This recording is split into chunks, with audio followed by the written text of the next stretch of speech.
계속해서 포항에서 전해드립니다. 포항의 북방 진출을 타진하게 될 제1차 한러 지방협력 포럼이 포항에서 개최되고 있습니다. 천연 자원이 풍부한 러시아 하바롭스크와 캄차카의 주지사가 본 행사에 앞서 어제 포항시장과 만나 양 지역 간 경제 협력을 논의했습니다. 김기영 기자가 보도합니다. 우리나라의 8배 면적을 가진 극동 러시아 하바롭스크주의 세르게이 주지사와 환담에서 이강덕 시장은 동해안 제1의 도시 포항과 교류 협력을 활성화해 공동 번영하자고 제안했습니다. 구체적으로 크루즈 항로를 열겠다고 밝혔습니다. 금강산에 있는 쪽을 경유를 해서 우리 블라디보스톡 쪽으로 가는 크루즈를 시범 운항을 그리고 내후년 2020년부터는 전기 항로로. 세르게이 주지사는 우리나라의 앞선 의료와 전자, 자동차 산업을 배우고 싶다면서 우선 물류 운송에 관심을 표했습니다. Соответственно, через Поханг.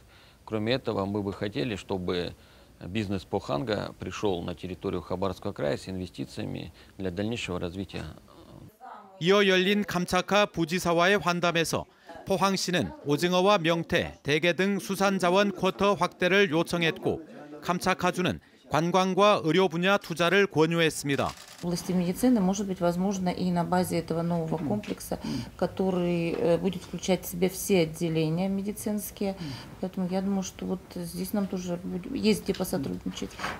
제1차 한러 지방협력 포럼은 지난해 9월 문재인 대통령과 푸틴 대통령 간 정상회담에서 개최에 합의해 첫 개최지로 포항을 선택했습니다. 우리나라 17개 시도지사와 러시아 연방 9개 주지사, 기업인과 각계 전문가 등 천여 명이 참여합니다. 8일 포스텍 국제관에서는 본 행사로 기업, 전문가, 청년, 지방정부 파트로 나누어 양국 간 경제, 통상, 과학, 물류, 에너지 등 협력 방안을 논의하고 무역 상담회도 엽니다. 포럼 공동의장인 경북지사와 연해주 지사는 회담 결과물을 담은 포항 선언문을 채택합니다. 이번 포럼을 통해 포항은 물류 항만 도시로서 위상을 강화하는 계기가 됐습니다.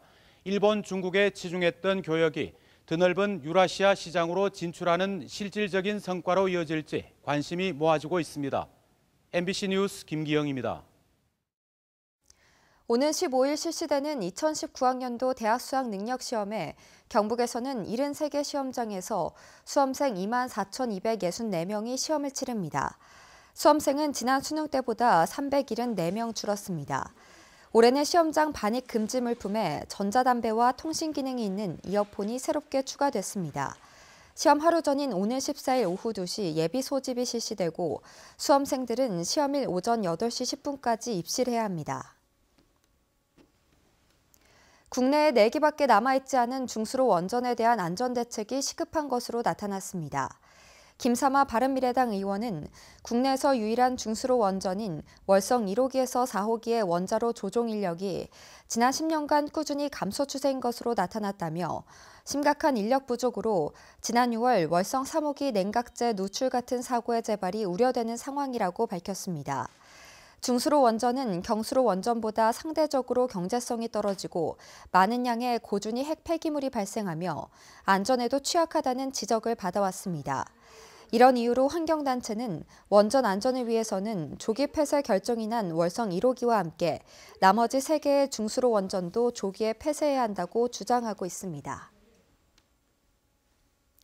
민주노총 포항지부와 전교조 경북지부 민중당 등 5개 시민사회 단체가 참여한 사법농단 대응 포항시국회의는 어제 대구지법 포항지원 앞에서 기자회견을 열고 적폐 판사의 전면적인 탄핵과 즉각적인 재판 배제를 촉구했습니다.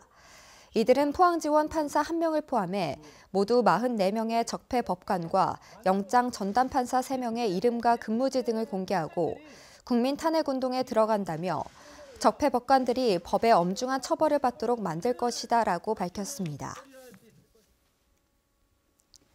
영덕경찰서는 공무원의 약점을 잡아 현금 수백만 원을 뜯어낸 혐의로 인터넷 신문기자 61살 A씨에 대해 구속영장을 신청했습니다. A씨는 지난 5월 영덕군 8급 공무원인 46살 김모 씨가 관용 차량 사용 규정을 위반한 사실을 알리게 했다며 김 씨를 협박해 550만 원을 받아낸 혐의입니다. 공무원 김 씨는 극심한 스트레스 증세를 보이다 지난달 25일 강구면의 한 야산에서 목을 맨 채 발견돼 현재까지 의식을 찾지 못하고 있습니다. 정부가 영덕 천지원전 건설 백지화와 관련해 편입 토지 주민에 대한 보상이 어렵다고 밝혔습니다. 송윤모 산업통상자원부 장관은 그제 국회 예결특위에서 바른미래당 정운천 의원의 질의에 대해 개별 주민들에 대한 보상은 현행법에서 어렵다며 다만 관련 법령이 국회에서 논의된다면 검토해보겠다고 밝혔습니다. 네, 이상으로 포항 MBC 뉴스를 마칩니다. 여러분 고맙습니다.